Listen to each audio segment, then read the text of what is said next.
So guys, obviously, as we all know, Denis Saplenko is one of the strongest human beings on the planet.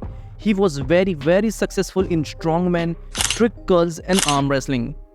And obviously Denis Cyplenkov इतने ज़्यादा strong थे, उनके biceps का size इतना ज़्यादा huge था कि कुछ लोगों के लेग्स के बराबर तो उनका बाइसेप्स और आर्म्स ही था। और डेनिस सेप्लेन्को इतने ह्यूज होने के बावजूद जो है वो मसल अप्स कर लेते थे। यहाँ पे हम लोग से 70-80 केजीज के वेट में मसल अप नहीं हो पाता है, बट वहाँ पे डेनिस सेप्लेन्को इतने प्यारे तरीके से जो है मसल अप्स कर लेते थे। एंड उनके हैंड का साइज, हैंड का थिकनेस इतना ज़्यादा स्ट्रॉन्ग था, इतना ज़्यादा थिक था कि जो है उनको आर्म रेसलिंग में बहुत ही ज़्यादा बेनिफिट मिलता था। और नॉर्मल चीजें जैसे कि नट्स फोड़ना, वॉलनट्स क्रैक वगैरह भी वो जो है बहुत इजीली कर लेते थे। और डेनिस को जो है उनके हैंड्स का थिकनेस ही यूनिक नहीं बनाता है, उनके हैंड का स्ट्रक्चर भी बहुत ही ज्यादा अजीब था बोल सकते हैं।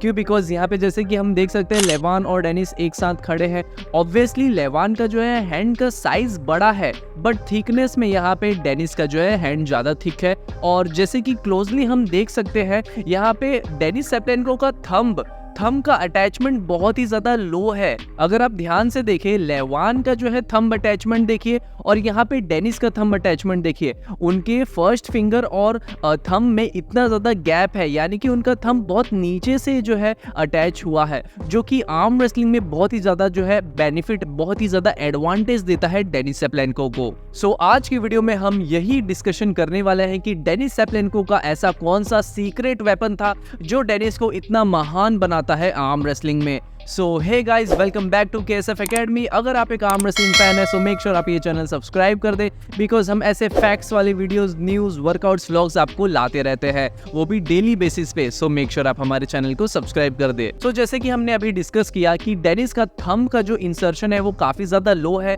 सो इससे बेनिफिट्स क्या क्या मिलते हैं डेनिस सेप्लेन्को को? सबसे पहला बेनिफिट ये है, जब भी उनका ओपोनेंट ग्रिप अप करेगा उनका हाथ, सो वो जितना जो हम पोस्टिंग टॉप रोल खेलते हैं वो नहीं खेल सकते, क्योंकि अगर ओपोनेंट सामने वाला ज्यादा ही राइज करके पकड़ेगा उनको तो उनका ये थंब जो है ये पूरा छुप जाएगा, जो कि एक फाउल ग्रिप माना जाता है रेफरीज ग्रिप में। सो उनके ओपोनेंट को जो है मजबूरन लोअर ग्रिप लेना पड़ता था। सो वहां से जब वो लोअर ग्रिप लेते थे सो ऑब्वियसली बहुत ही ज्यादा डिस्कम्फर्ट फील होगा उनके ओपोनेंट को। जैसे कि हम यहाँ पे जोर का मैच देख सकते हैं, जब जोर और डेनिस सेप्लेन्को का मैच होता है सो वहां पे जोर प्रॉपर पूरी तरीके से ऊपर वाला ग्रिप ले लेते हैं और ऑब्वियसली वहां पे डेनिस सेप्लेन्को का जो है थंब छुप जाता है।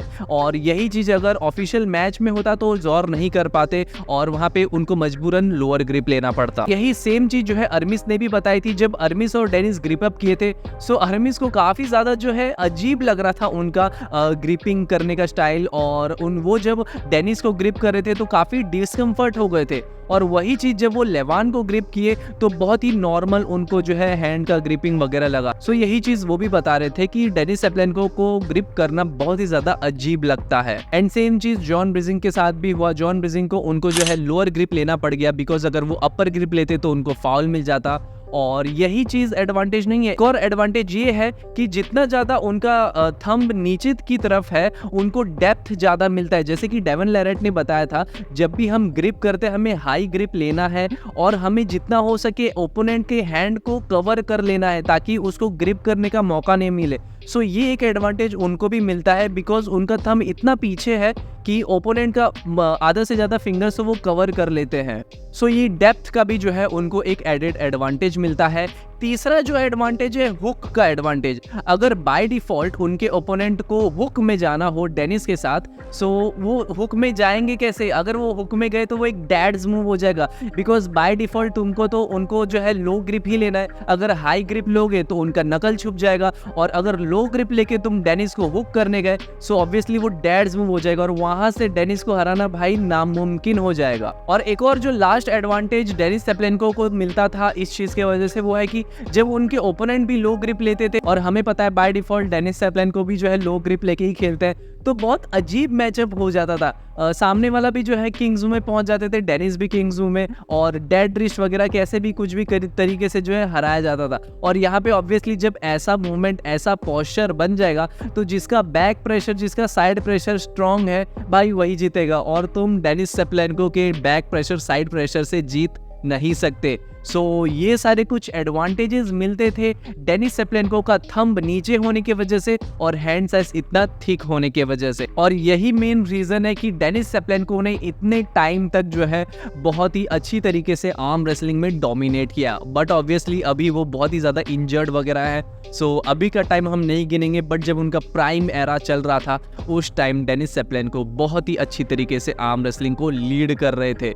सो बस ये था आज का वीडियो। सो हम सोचे हैं कि ऐसे फैक्ट्स, ऐसे इंटरेस्टिंग टॉपिक्स के ऊपर भी वीडियोस लाएंगे न्यूज़ के साथ साथ। सो हम न्यूज़ भी प्रोवाइड कर रहे हैं, ऐसे इंटरेस्टिंग टॉपिक्स भी आपको देंगे। अभी वर्कआउट के व्लॉग्स भी शूट हुए हैं, सो हर चीज़ अब हम रेगुलर प्रोवाइड करेंगे। सो मेक श्योर आप ये चैनल सब्सक्राइब करके रख दें। सो बस हम आपको मिलेंगे नेक्स्ट वीक एपिसोड में। सो तब तक के लिए stay tuned, like share and subscribe. Piece.